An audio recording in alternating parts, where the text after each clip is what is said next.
Ito na ngayon ang sitwasyon dito sa likod ng bahay, yung fish pan. Nagmistulang dagat na. Oh. Mga sanga na lang ng punong kahoy ang nakikita. Oh. Yan. Yan ang likod ng ng Alimax Village.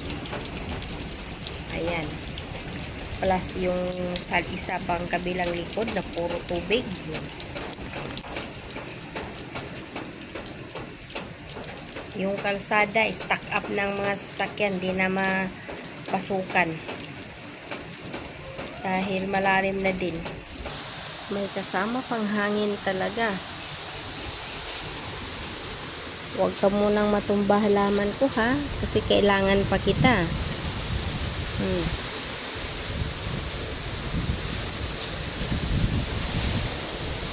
Lagi yung kalamansi ko, sana naman huwag matumba. Ang dami pa naman ng bunga, oh.